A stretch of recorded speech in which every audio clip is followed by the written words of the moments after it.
hardly ever get any Daleks, and it's just nice to see another one in the line, considering that they are like the main villain in Doctor Who. It's nice to just finally have another Dalek figure, because, I've really wanted one, and I feel that they've been really neglected recently. That's why we have about 55 billion of them.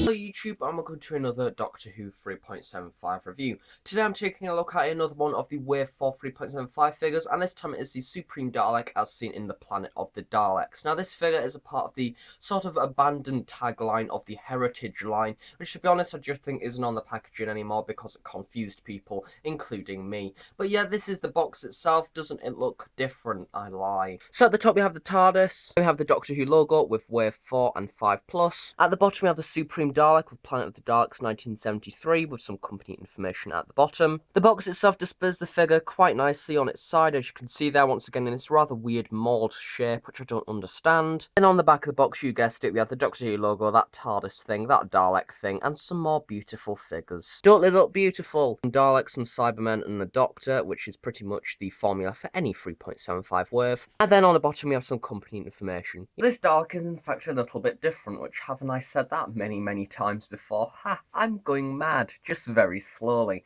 So here is the figure itself. Now this one includes a little bit of a different sculpt, which you're actually going to see a bit more of for the next year, which I'm looking forward to that. But yeah, this one now includes the slightly bigger base, which hey, isn't that interesting? But yeah, due to this bigger base now being sculpted, we're going to have a lot more of this bigger base, as I believe there is about 5 more Daleks planned using this bigger base. So again, much like any Dalek figure, it actually looks really nice. I can't say anything else. It's a Dalek. Yes, we get it, character. You can sculpt a Dalek really well. So as you can see at the bottom there, we have this nice paint job. So we have the gold orbs there, which have been really well done, actually. Mine don't seem to have any paint leak on. If anything, it seems to be the black going onto the gold. What I do really like as well is the absence of the little moulding orb on one of the sides here. I can't really remember what one it was. But yeah, as you can see, due to the bigger base now, we don't actually have that moulding orb there anymore. So that's brilliant. Oh, wait, we do.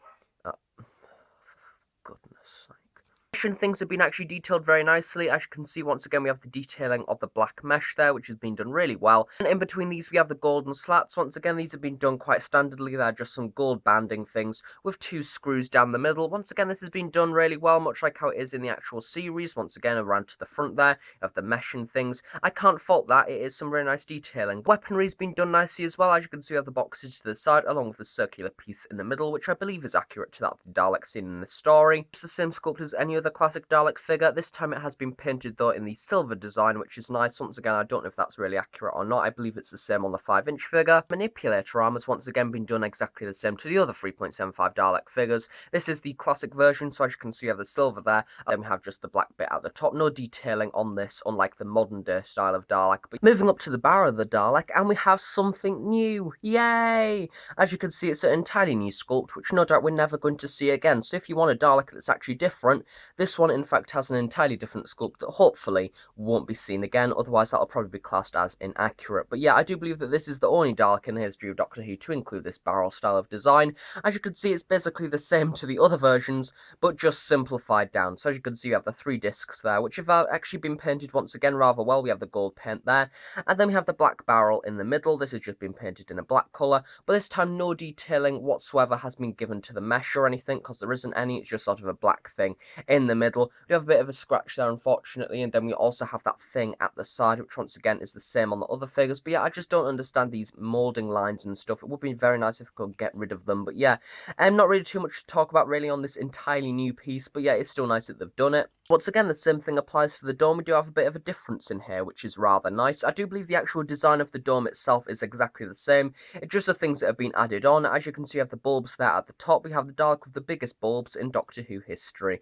But yeah, we have a sort of a black band there at the bottom, so that's nice. And then we have the purple bulb at the top. Unlike the 5-inch figure, that was actually done in sort of some purple plastic acrylic, but unfortunately this has just been painted because they're rather lazy. But unfortunately, once again, we have this moulding design along the side there, which I don't think that's meant to be there, but for some reason it is. It's really annoying. Same applies to the eye stalk. I do believe that this is once again the same sort of socket design as any other 3.75 Dalek figure. It's just the eye stalk that has been added over the top that is different. As you can see, this has been painted rather well actually. statue once again. We have the silver stalk there, and then the black dishes there, and then a black band, and then we have the eye itself, which has sort of been done to make it look like a cup in a way, so it's white there, and then we have this sort of red circular piece in the middle. Unfortunately, this one's kind of off-center, which is a little bit annoying. I did try to go through the whole of Toys R Us trying to find one on-center, but yeah, none of them were. And I actually found one, interestingly, that didn't have the red bit at all, so yeah, at least this one sort of actually has one, unlike the ones I've seen, but yeah, that was the best I could find. Now moving on to that really exciting black base that I couldn't help but mention earlier.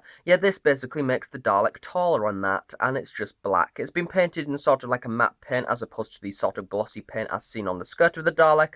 But yeah, quite honestly, for a whole new figure worthy thing, it is not really that much to talk about at all. It makes the Dalek a little bit bigger, and it makes it look on the floor a little bit nicer and things. But yeah, that's a base. It looks nice, doesn't it? But yeah, we will see a lot more of that in the future, unfortunately.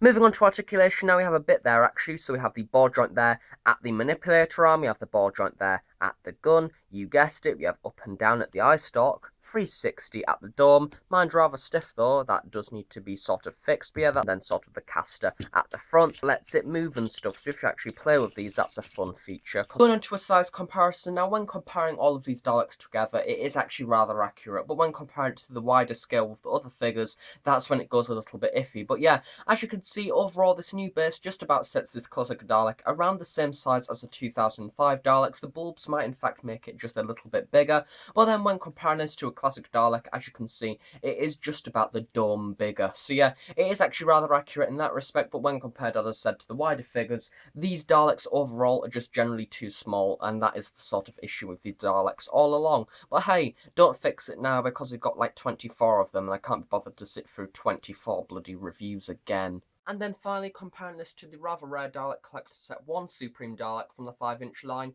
As you can see, there's not really much in it, apart from the fact that the paint jobs are a lot more precise, the Dalek guns and manipulator arm have a lot more details, and then also the eye stalk and things is a lot more on point as well. I previously said the bulbs on top are the acrylic plastic, which is see-through and therefore more accurate, and the eye stalk also has a few more accurate paint jobs, especially with the rim leading around the Dalek eye stalk of the red piece. But yeah, so overall of this figure, once again, the same thing that I have with any other Dalek. It is a lovely sculpt. I love the paint job. I think that it's pretty much a perfect Dalek in the smaller scale, which has been the same story all along. Apart from the initial Wave 1 2005 Dalek, every single paint job on these Daleks have been brilliant. The detail has been lovely. I think that I've never actually said about the Daleks that have been terrible in the 3.75 line. I have never said that, unlike the actual normal humanoid style of figure. But yeah, it's just to the point of where we've seen this figure exactly the same in the 5-inch line of figures. I believe that there was a point when Character Options said we wouldn't be duplicating the exact same figures in the 3.75 line, and especially with the next wave, that seems to be exactly what is going on, so I don't really understand what's going on there. This idea of the Heritage line, I just think that is a very bad excuse just to release Dalek after Dalek after Dalek. Quite honestly, it is just getting laborious, and I can't fault the figure. It's nice, I can't fault that. It looks really good, it'll look lovely on a desk if you have a desk. If you don't have a desk, get a shelf and put it on it. I don't know. It's our aimed at the younger audience now, so I can't really understand why the younger people around age 5 and 6 would actually know what this Dalek is. I don't think they would understand it's from Planet of the Daleks from 1973, because they've probably never seen it. They'll probably just buy it because it looks pretty and that, and it's got lovely colours on. But yeah, that's that. I just don't understand it, and quite frankly, I'm getting bored of Daleks now. So if you would like another one of these Daleks after not getting it in the Dalek Collector Set 1, maybe because it was quite rare, I can't fault it. Go out and buy it. It's lovely. But other than that, if you're like a collector of other figures, I would say that this one's probably one to miss out on if you already have it in the other range and things. Thanks for watching this video. If you enjoyed it, please do give it a big like, and please subscribe if you're not already. If you have any questions, please do leave them below, and I'll be sure to answer them at some point in the near future. Thanks again for watching, and I shall see you all next time. So yeah, thanks for watching, and bye for now.